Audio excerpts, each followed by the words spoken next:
महाराष्ट्र के लिए समाजवादी पार्टी ने भी अपना एक मैनिफेस्टो रिलीज किया है। आइए अबू आजमी जी से बात करते हैं, आपके मैनिफेस्टो की क्या खासियत है? देखिए, हमारा मैनिफेस्टो और महाविकास अघाड़ी का मैनिफेस्टो दोनों मिला के बात करनी चाहिए अपने को। देखिए, हाँ, सबसे पहले हमारी डिमांड है जो महाराष्ट्र के बहुत ही फायदे में लॉ एंड ऑर्डर के लिए है। कोई भी रिस्पेक्टेड व्यक्ति को, देवी देवता को, मंदिर मस्जिद को, कुरान और देव वेद को कोई अपमानित करता है तो उसे यूएपीए में बंद किया जाए। अच्छा। ये रोज़ हो रहा है यहाँ पे, जिसकी वजह से कितने लॉ एंड ऑर्डर की सिचुएशन खराब होती है। सैकड़ों लोग सड़क पर उतरते हैं, कुछ मरते हैं, कुछ लोग कुछ जेल जाते हैं, पुलिस बिजी जाती है। सबसे पहला ये हमारा है। दूसरा, हमें मेरा अपना लोकल यहाँ का हम कॉलेज चाहिए हमको। यहाँ पे मुस्लिम बच्चियाँ बुर्का पहनती हैं, बाहर जाती नहीं है। यहाँ का माहौल बहुत ही ख़राब है। कोई स्कूल वाले बोलते हैं बुर्का पहन के आने नहीं देंगे, कोई कुछ कहता है, कोई कुछ कहता है। तो एक कॉलेज होना बहुत ही ज़रूरी है। एक कम्प्लेक्स बनना चाहिए, यहाँ भी स्पोर्ट्स कम्प्लेक्स बनना चाहिए। जगहें जो डीपी में यहाँ रिजर्व है वो सारी सरकार को कार्रवाई करना चाहिए। दूसरा, जो सरकार ने कहा कि भाई जो 1500 रुपये मिलता है महाविकास अघाड़ी बोला हम 3000 रुपये देंगे, डबल देने की बात हो रही है। उसके बाद 4000 रुपये अनएम्प्लॉयमेंट यूथ को दिया जाएगा। बसेस में लेडीज़ की पूरी 100% फ्री रहेंगी। ये चीज़ किसानों के लिए बहुत अच्छी चीज़ उसमें लाई गई है। और ट्रीटमेंट के लिए 25 लाख रुपए का इंश्योरेंस होगा, दवाएं फ्री मिलेंगी। इस तरह की बहुत सारी चीज़ें हैं हमारे मैनिफेस्टो में। मैं आपको बुक दे देता हूँ, देख लीजिए उसको। सर, इसके अलावा एक चीज़ जो सामने आ रही है वो बार बार कि कटेंगे तो बटेंगे, एक रहेंगे। मोदी जी खुद कह रहे हैं कि एक रहेंगे तो नेक रहेंगे। इन सारी जो इसकी उनकी नीयत ये है कि इतनी बड़ी मिनिस्ट्री है सेंट्रल गवर्नमेंट की, आप पास कौन मुस्लिम मिनिस्टर है? एक भी नहीं है। आप टिकट किसी को देते नहीं। अगर आप कहेंगे कि एक रहेंगे, एक किसको रखना चाहते हैं आप? आप सिर्फ एक धर्म को एक रखना चाहते हैं। हम तो कहते हैं कि हम सब एक रहेंगे तो मजबूत होंगे, और जुड़ेंगे तो मजबूत होंगे, कटेंगे तो तकलीफ में होंगे। 15% 12% माइनॉरिटी है, आप 85% मेजॉरिटी को उनसे क्या डराते हो? सरकार आपकी है, जब चाहते हो उठा के मार देते हो, जब चाहो इनकाउंटर के नाम में अपना दे, जब चाहते हो घर गिरा देते हो। गाय और बैल के नाम पर कभी लोग मारे नहीं जाते थे। कानून अपना काम करता है, लेकिन आपने उठा के मारना शुरू कर दी, उठा के लोगों ने। और मॉब लिंचिंग तो ऐसी हो रही कि एक आदमी ट्रेन में जा रहा है बेचारा, उसको मार दिया, मारा आपने, बुरी तरह से मारा। कितने लोग, सैकड़ों लोग मार दिए गए।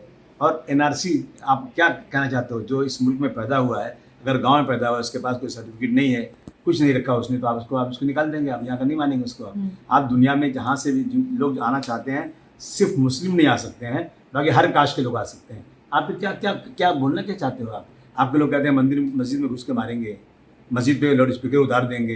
कोई कुछ बोलता है तो वहाँ तुरंत जाके गेरुआ झंडा लगा दिया जाता है मस्जिद को। एक बाबरी मस्जिद टूटने से कितने दिन दुनिया में क्या वावला मचा, और यहाँ तो रोज़ मस्जिदें तोड़ रहे हैं। मैं समझता हूँ कि ये जो है, ये लोग जो है अलग अलगाववादी हैं, सांप्रदायिक हैं। इनसे अपने को बच के रहना चाहिए। ये इस भारतवर्ष के 32 डिग्रियों लिए हुए बाबा साहब अम्बेडकर का इतना शानदार जो संविधान है, उस संविधान को ख़त्म करना चाहते हैं। ओके सर, इसके अलावा अगर आप देखें इस पूरे मामले में अजीत पवार जो है वो अपने आप को दरकिनार कर चुके हैं। वो कह रहे हैं कि ये बाहर से आए हुए लोग हैं जो इस तरह से बातें कर रहे हैं। महाराष्ट्र में इस तरह की राजनीति नहीं होती है। चोर चोर मौसेरे भाई, सुना आपने? मसन जी, सुना आपने? और एक शेर है ना कि कैसा चिलमन है कि पर्दे से लगे बैठे हैं, साफ छुपते भी नहीं, सामने आते भी नहीं। आपने अलायंस किया हुआ है, आप तोड़ दिए अलायंस ऐसे लोग। तो आप डिप्टी चीफ मिनिस्टर हैं, आप कहते हैं मुसलमानों के साथ इंसाफ होगा। नारा नाने का बेटा नीतीश कुमार जो चाहे बोलता है, उसको जेल नहीं देते उसको। जो एक बाबा है, साधु बाबा कोई है, उनके बगल में खड़े होकर आप लोग कहते हैं कि आप भी उनके बगल में खड़े जाकर बैठे हैं, आप भी उनसे बैठे हैं, और मुख्यमंत्री कहते हैं कि इनको कुछ नहीं होगा, हम इनके साथ में हैं। तो ये जो है ना चाल है, क्योंकि इनको अपने माइनॉरिटी के, जैसा आपने सवाल पूछ दिया ना, इसी चीज़ें ला करके कन्फ्यूज़न पैदा करना है, और चुनने के बाद फिर बीजेपी के साथ खड़े होना है। खड़े ही है ना उनके साथ, तो है ये तीनों फोटो के साथ में अपनी फोटो निकाल दीजिए वहाँ से। आप बोल दीजिए मैं अलग हो गया हूँ, मेरा कोई लेना देना नहीं है बीजेपी से, मैं बिल्कुल उनसे अलग हूँ। कहिए ना, बताए? ये तो आप कहेंगे नहीं। खाली जबानी खर्च से कुछ नहीं होता है, प्रैक्टिकल करके दिखाओ।